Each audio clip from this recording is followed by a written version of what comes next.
I'm Mike, and welcome to Retro Boost. It's time to cap off the one-chip SNES trilogy, and that entails going back to a device that kind of kicked all of this off to begin with. I mean, I talk about the 2X Pro a lot, but it was the first of all the retro enhancement devices that I ever got my hands on way back in really early, like, it was actually December 2020 is when I first got my hands on a RetroTINK 2X Pro. Got the 2X Pro M kind of immediately following that, because I was kind of afraid, like, if I ordered the 2X Pro, but I got an Xbox, I got a Wii, and oh no. And so I got both of them kind of at the same time, and then made a video about them. I think it went live in like January or February, and like that's what started my interest that led me to where I am now. So I love talking about the 2X Pro because of its history with the channel, although the 5X Pro, since it came out, definitely has stolen the show as far as attention goes, because it is a very awesome device and very cool. But it's fun to go back to the 2X Pro from time to time, because it is a very awesome device. It's been a journey, because everything that I've done on this channel, keeps making the 2X Pro better. When I first started, I just had like composite for like all my consoles. I've gradually managed to get like component cables for everything. Got my hands on HD Retrovision component cables for the Super Nintendo, Retro Gaming Cables UK cables for the Genesis, and all of those made those consoles shine so much more through the 2X Pro. Then I played around with RGB for consoles like the PS1, got an RGB modded N64, and using a 2X, the transcoder, the comp to RGB, RGB to comp, was able to send those through the 2X Pro, and that's how I did some comparisons with the Rad 2X with the RGB modded N64. But there's one console that, beyond S-Video, I've never gotten to really achieve what's like the best case scenario, and that would be getting my hands on a one-chip SNES, because component S-Video, those are big upgrades compared to composite, and they look outstanding out of a two-chip system through the 2X Pro or the 5X Pro. It's great, but the one-chip SNES was always out there somewhere, and that's like the real kind of peak potential. So now we're gonna wrap this all up. I did a video with the one-chip SNES more about like what it is, opening it up, using the 5X Pro as the means for comparisons. Then I decided let's go back and do all these devices I've talked about. I did a Rad 2X one, and now we're gonna finish it with the 2X Pro. So this is really awesome, because like I was saying, this is like the last thing that I really haven't seen yet from the 2X Pro. I've upgraded all the cables for various things. I got a modded N64, USB loader from the Wii, although the 2X Pro really can't do much with that. 480p, it can't take it. It's more the 2X Pro M that takes that kind of stuff. And I've got component for the Super Nintendo. I've played around with RGB as well, but I've never had the one-chip console, so it's going to be really cool to see what the 2X Pro is like. So I know I'm repeating myself a little bit here. I'm just genuinely kind of excited to finally talk about this. So today's objective: quick recap on what the 2X Pro is, quick super recap on the one-chip SNES, and then, like the previous two videos, some comparisons of what the experience differs like between the one-chip and two-chip consoles through the 2X Pro. However, with the Rad 2X, like, it was gonna always give us RGB output when using that. With the 2X Pro, though, we got options. So I'm gonna do two things: S-Video and component, to give you an idea of both options. S-Video is definitely the recommended way to go for consoles like this if you can, mainly because it's better and it's also not expensive. Even like high-end S-Video cables don't run you more than like $20 or $30, and basic ones are like half that. So it's very achievable to upgrade to S-Video. So definitely do that if you're using stuff like this. It's worth the upgrade. The particular S-Video cables I've got here are the Retro Gaming Cables UK ones. So they're probably like the nicest S-Video cables I think I could get my hands on. They're Nintendo capable ones that work on the SNES, N64, the GameCube. I also have S-Video cables that I got packaged with my 2X Pro when I first bought it. But I'm going to use these Retro Gaming Cable ones. I'm pretty sure for the first time, like, I don't think I've ever done a video with these cables, and I've had them for like a year and some change. I've done some recording that never like became anything with them, so that'll be kind of cool. Using these for the first time. And then for the component examples, it's the HD Retrovision component cables on the dark setting for the most part. But we're gonna get into that toward the end. There's some interesting stuff that came up with these comparisons. So, all right, enough of the foundation. Let's do the quick recap of the two devices and then get into the demo stuff afterward. Additionally, if you find the video helpful or informative, always appreciate having you subscribe. Helps me grow the channel. We're past like 940 subscribers now. It's insane how it's going. Thank you, though, regardless, for watching. Super appreciate it. Hope this helps you out in understanding the experience that the 2X Pro can give you here. If you're interested in more one-chip SNES stuff, check out the previous videos I've done that featured the Rad 2X and the 5X Pro as the way of getting the capture out of that console. So let's now move on to the devices in question. So first, a quick refresher on the 2X Pro. The 2X Pro is a line doubler and HDMI converter for old game consoles. It's a method of connecting old analog game consoles to a modern day TV, because you get the benefit of converting your analog console to HDMI. Very few, if any, modern day TVs have analog inputs on them these days. And even if they did, when you convert some of these old consoles, they just look like garbage. And that was the whole motivation for me checking out these devices when I first heard about them, because the earliest stuff I did on the channel, I didn't have RetroTINK, and you can see that it looks like total crap. I even reference it in the video because I didn't even know that RetroTINK existed. I'm talking about how I don't want to play this game, Kirby 64, on the N64 because of how trash it looks. Little did I know, if I had a device like the 2X Pro, combine that with S-Video, I wouldn't have really had that issue. So they really do help. As far as input support, the 2X Pro can take component composite S-Video, 240p, 480i sources. It'll convert them to 480p, which really helps a television like take it from there. The better you can make your source before your TV gets it, the easier time the television has presenting it. And it really, really helps with the experience. Beyond that, the 2X Pro also has multiple filters and scanline simulation. The filters can help you maintain either like an authentic kind of sharp experience for 2D games like NES, Super Nintendo, Genesis, things like that. The smooth filter is good for like 3D consoles if you want to smooth out the graphics, clean them up a little bit. Stuff like the N64 really benefits from that. Scan lines help you simulate an overall CRT experience.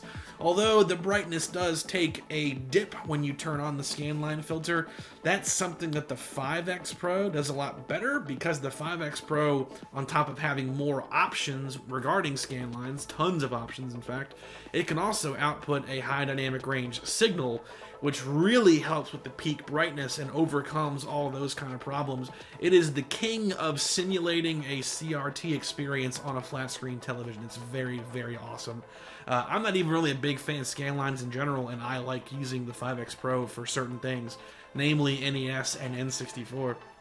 Bringing it back to the 2X Pro, though, the only other kind of thing to express to make sure it's known is it cannot accept resolutions that are beyond like 480i, 576i. So although it has like component inputs, you wouldn't be able to plug in, say, a GameCube or a Wii or an OG Xbox or a PS2 if the title was a 480p game.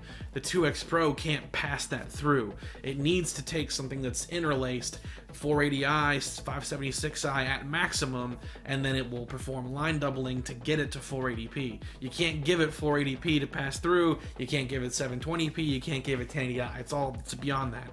That's where the 2X Pro M was the better choice for those later generation retro game consoles like the GameCube, the Xbox, the Wii, the PS2. Although the 2X Pro M is no longer supported or sold, I really like mine. I found myself using it a little more often now for like GameCube and stuff, and been playing around with it. It's quite impressive, but you can't get it anymore, so I didn't want to really talk about it a ton beyond just mentioning that it exists. If you get a good deal on one, the 2X Pro M is a great device as well. So that's kind of the 2X Pro in a nutshell. Very cool and capable device if you're looking to take consoles like the NES, the Super Nintendo, N64, Genesis, PS1, like those consoles, 2X Pro is a great way to improve them going to your TV. The more modern day consoles that are after that, you may want to consider something else. That's where the 5X Pro may be better, although you can run all those titles and consoles in 480i typically, so it's really just choice, but just understand the limitations. It's also worth mentioning the whole cool part about the fact that the 2X Pro has a multitude of different inputs means for someone that's a real enthusiast and really wants to get the best out of their consoles, you have a lot you can do with the 2X Pro still. Upgrading the cabling, getting like S-Video over composite, or getting like nice component cables for consoles like the GameCube, or not the GameCube, geez, 40p, can't do it. Component cables for consoles like the Super Nintendo or the Sega Genesis.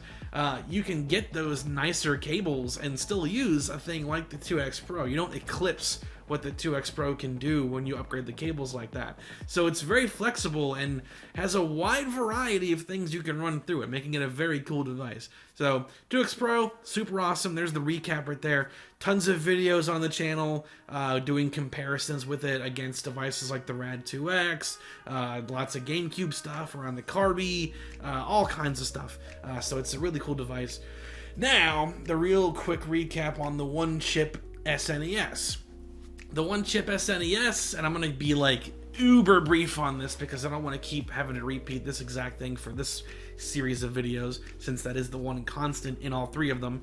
Basically, the one-chip SNES is the most sought-after revision of the Super Nintendo because the video output is the best. It has the most efficient innards within, and that allows it to output a sharper, cleaner, and even brighter overall picture output. Now, do you have to have the one-chip SNES? No. I've been talking about the 2X Pro and the 5X Pro and the 2X Pro M and stuff like that for like literally almost 3 years now, and I didn't have a one-chip SNES until 3-4 weeks ago.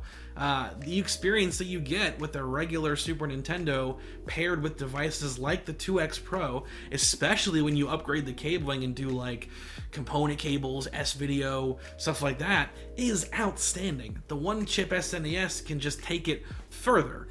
It's definitely it's definitely subjective, but like in my opinion, what I'm seeing here, I'm seeing a sharper, overall cleaner output.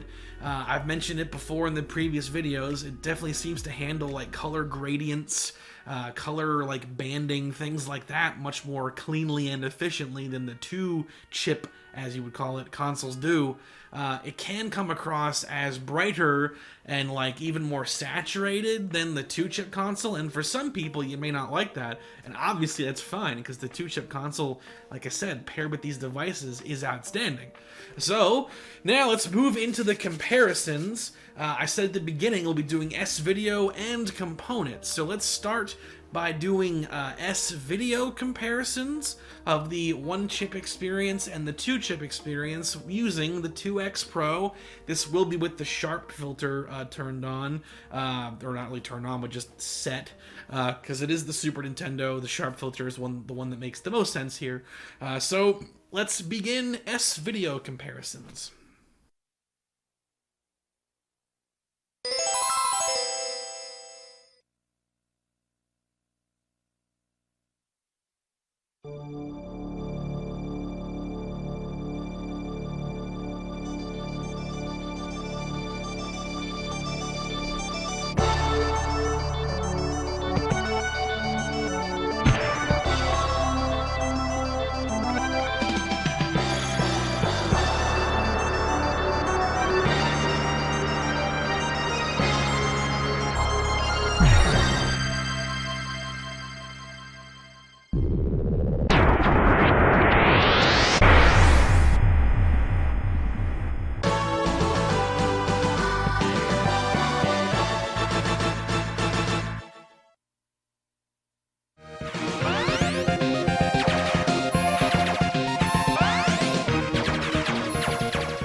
Okay, so something that I thought was kind of interesting comparing S-Video is that there really wasn't much of any difference that I could really see in regard to the brightness. Although generally speaking, the one-chip console seems to be the brighter one with the previous videos I've done. With S-Video and the 2X Pro, it didn't really seem like there was much of a difference in regard to the brightness. Thought that was kind of interesting. It might have something to do with the 2X Pro's like last firmware update that it got. This is like forever ago, but the last firmware update was all about giving it like a brighter overall output. If I remember those details correctly, it's kind of fuzzy, but I do recall the firmware specifically calling out that the overall output would be brighter and more vivid. So maybe that has something to do with it. However, the clarity, I can definitely see that the one-chip console is the overall clearer device between the two. It's able to output like a sharper, more defined image, as I've said, probably those exact phrases in both of those previous videos on this subject. But the really cool thing is, that looked outstanding on both. Like, it's very, very crisp and clear. The one-chip SNES takes it further, but they both look incredible, and that's just S-Video. Again, like, the cheapest one to upgrade to, because, you know, premium, like, really good, those custom-made, like, component cables for Super Nintendo, for Genesis, they're not cheap, they're expensive. But even these, like, relatively high-end, if not the highest-end S-Video cables, they were like 25 bucks, plus shipping, obviously, so it gets toward 30. But I've been using like regular ones for a while, so it's not expensive. Basic ones probably 15-20 bucks, and you can get an experience like that with the 2X Pro. Super awesome. Now, let's step it up to component, those nice component cables, by HD Retrovision. I'll keep it on the dark setting. That's what I typically have been playing on recently. However, we're going to circle back to the bright setting. Don't you worry, because I am curious about a couple things. So first, component on the dark setting for both of these consoles with the 2X Pro. And then we'll do a little bonus round, because I was curious to compare S-Video to component and see what that experience looked like, and there's kind of an interesting twist coming. So first, the component examples. Let's go with that.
Round one, fight!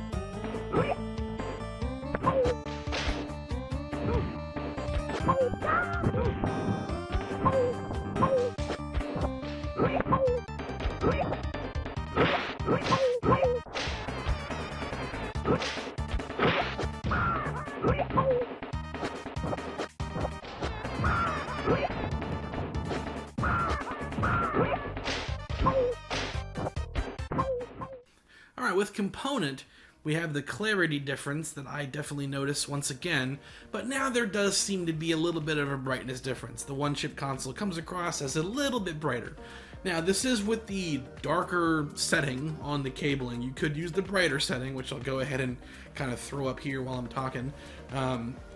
For certain games, the bright setting may come across as too bright, something I mentioned in the previous videos. It just depends on the game, though.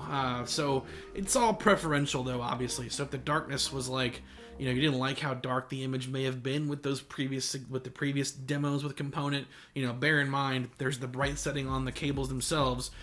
Plus, your televisions nowadays have tons of settings regarding brightness, between adjusting the backlight, adjusting contrast, adjusting actual brightness, etc., etc. There's tons of ways to play around with that particular aspect of the image in all modern TVs. So it wouldn't scare me out of the gate. TVs have so much post-processing power these days. It's whatever you want. There's no wrong answers here, like, at all with this stuff. So cool. I got what I was expecting to see. Now here's where things get kind of interesting. So I want to do a comparison between Component and S-Video, and it led to a real head scratcher. So we'll do two examples, the dark setting and the bright setting for a Component against S-Video with the 2X Pro. And then I'm going to talk about it. I was very confused by this, and I'll explain why once you see it and we're both on the same page. Round one, fight.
Okay, Mike from the future, editing, taking over the video. So the thing that I was really surprised about when I compared the Component to S-Video experience was how equal they appeared to be. Aside from color and brightness, their actual clarity is almost indistinguishable for these games that I used as demo content, and that really surprised me. Like, I was just kind of assuming that Component would be noticeably better going in, given that it is, generally speaking, like the more efficient video format, given how it separates information, just like RGB does, and that's why it's better. So I was really taken aback by the fact that they are so similar here. Now, what is different are like the brightness, the colors. S-Video seems to have like a much more vibrant nature to it, whereas Component looks more subdued and dark. Really taking some time to analyze it, I really see Component as having the more like natural color, whereas S-Video has the more like vibrant color, and both of those paths are equally valid. As far as how they look so similar in regard to their clarity, I had a couple of thoughts about that too as I was editing this. Firstly, game to game, the game experiences themselves can be different. Like, it's kind of like with N64 when I was messing around with the RGB stuff on my N64. Like, some games look like really, really good through like the 5X Pro, and some other ones don't. So with that in mind, I decided to do some additional capture after the fact. And the other thing I was keeping in mind is the 2X Pro is not doing as much as, say, the 5X Pro is, so some of it may be that there isn't as much for it to output. Basically, the 5X Pro being the more complex device, those differences in the cable and the efficiency of the signal can become more noticeable when the signal has to be expanded and upscaled to such a high degree 5 times versus 2 times. So I did additional capture work of Castlevania 4 with the 2X Pro and the 5X Pro, and that's pretty much where I'm at right now. I feel like I was just kind of assuming that the component experience would be like so much better with the 2X Pro, and like it's not exactly super like identical. It's not as identical as I thought when I was like initially recording the scene that's playing, like that I'm recording voiceover over. When I really get close and start to analyze stuff like very, very closely, I can spot more differences than I did. But it's also not night and day, at least not for the 2X Pro.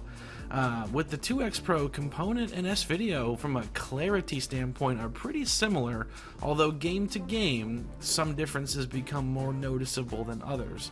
The biggest difference is the color.